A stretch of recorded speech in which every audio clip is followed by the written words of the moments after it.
The journalist and mum of two had her first taste of the sporting world as a teenage gymnast at the 1990 Commonwealth Games in Auckland, New Zealand. "I was 24 hours from home in a truly incredible country," she said recently. "I adored my sport and I was really inspired by other athletes like Tessa Sanderson and Steffi Graf. 28 years on and the games haven't changed. But Gabby has. From her humble beginnings on the radio, Gabby reached the dizzy heights of the BBC to host Match of the Day,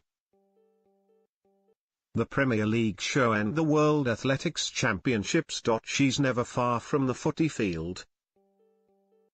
And she's even had a go at the jive under the Strictly Glitter ball. No 2 days are the same, she admitted recently. My husband, ex-rugby star Kenny Logan, also has a hectic schedule. We are there for each other and support each other in our passions.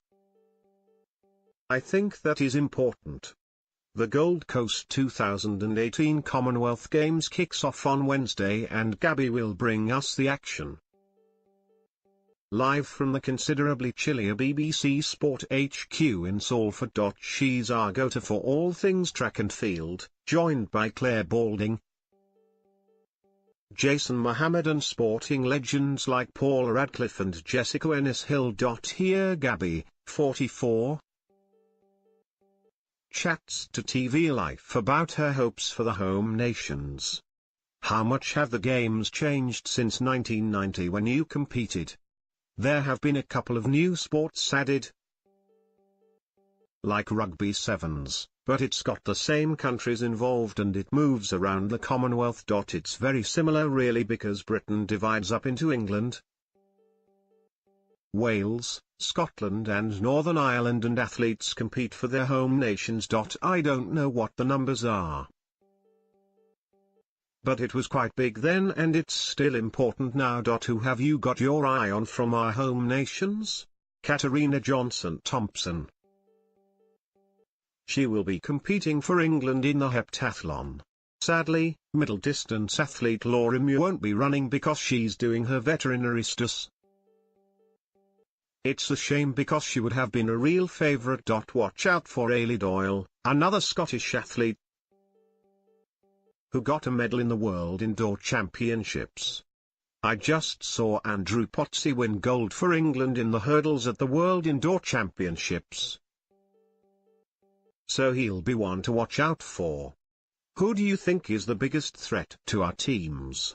Jamaica's very strong in the sprinting events and Kenya in middle distance. The home nations will be looking to challenge Australia at netball, which they are incredibly successful at.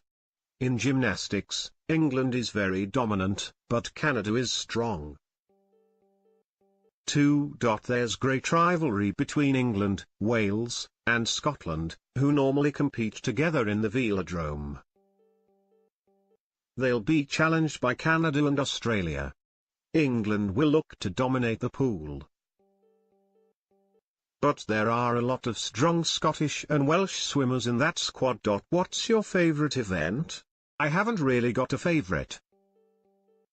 I like all high-level sport. I loved watching the Rugby Sevens in Glasgow, a new addition to the Commonwealth Games. It went down really well. It's a very quick, intense competition and the crowd really got into it.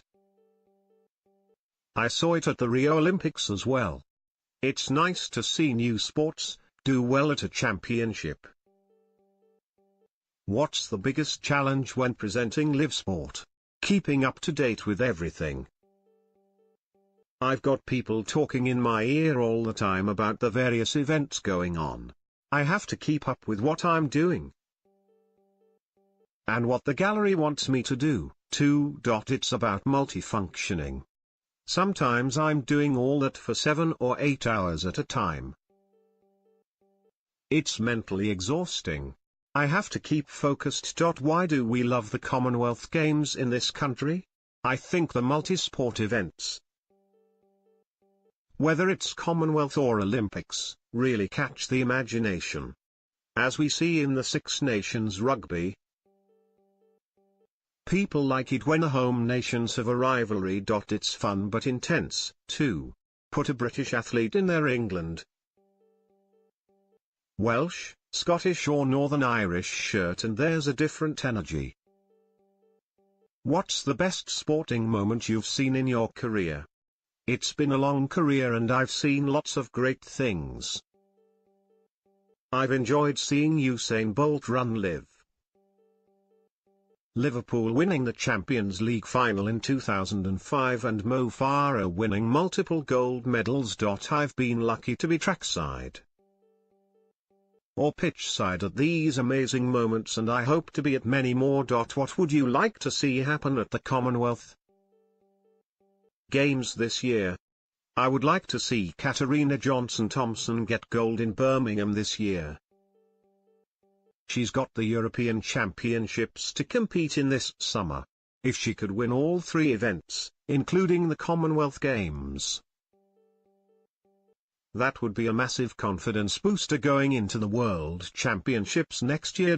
Do you get used to traveling around the world? I guess I must do. I've been doing it for so long. Traveling is part of the job and it is what it is. What's been your favorite place so far? I don't really have a favorite place.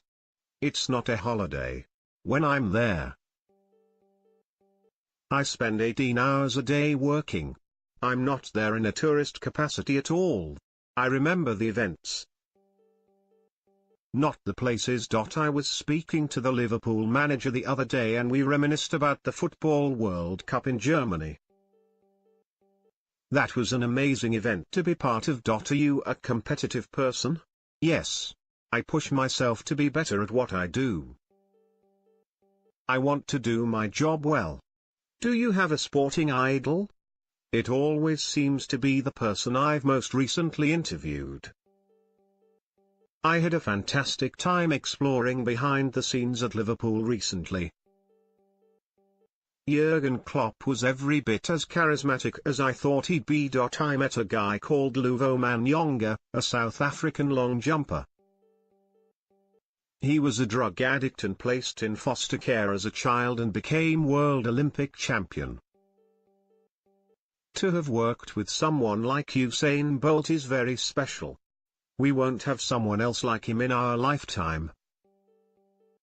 In terms of athletics. Who inspires you? I'm a patron of a gymnastics club in Maidenhead. I went along to see the girls and guys.